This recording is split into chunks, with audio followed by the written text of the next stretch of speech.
আসলে আন্দোলন করে কিন্তু কোনো সমাধান আনা যায় না। সমাধান করতে চাইলে কিন্তু আলোচনা করতে বসতে হবে। তাই আমরা সবাই চাই যে আমরা আন্দোলন চাই না, বসে একটা সুস্থ নির্বাচন চাই, তো সুস্থ একটা বিচার চাই এবং মনে করেন সুস্থ একটা সমাধান চাই, এবং যাতে ছাত্ররা মনে করেন নিরাপত্তা ছাত্র ক্যাম্পে আসতে পারে, কোনো মায়ের যাতে বুক খালি না হয়, আমরা এরকম একটা সমাধান চাই দেশের। আসলে কোটা আন্দোলনে যে গানটা গিয়েছিলাম, ওই গানটা একটু প্রতিবাদমূলক গান ছিল। আপনি সবাই যে কোনো টাইমে আমি প্রতিবাদমূলক অল টাইম গান করি, এবারে একটা গানে গানে প্রতিবাদ করার চেষ্টা করেছি। আর গানের মধ্যে আপনি দেখুন প্রতিটা করে নেগেটিভ কোনো কথা নাই।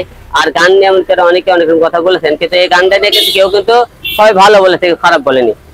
শুধু গানের বিষয় এই কোটা আন্দোলন ঘিরে আপনার কোটা আন্দোলন শোনেন, আমরা অল টাইমে আন্দোলন করবো, আন্দোলন করা সবার অধিকার, সবাই করতে পারে, কিন্তু এই তাই বলে এই না জ্বালাও পোড়াও মানুষ মারে আন্দোলন, এই আন্দোলন আমরা চাই না। আমরা যে কোনো আন্দোলন চাই, যে সুষ্ঠু নির্বাচন চাই, সুষ্ঠু আমরা আন্দোলন চাই, যে তারপরে যাতে মানুষ মনে করেন সবাই বলে যে আন্দোলন করুন, কিন্তু কারো মায়ের বুক খালি করে না।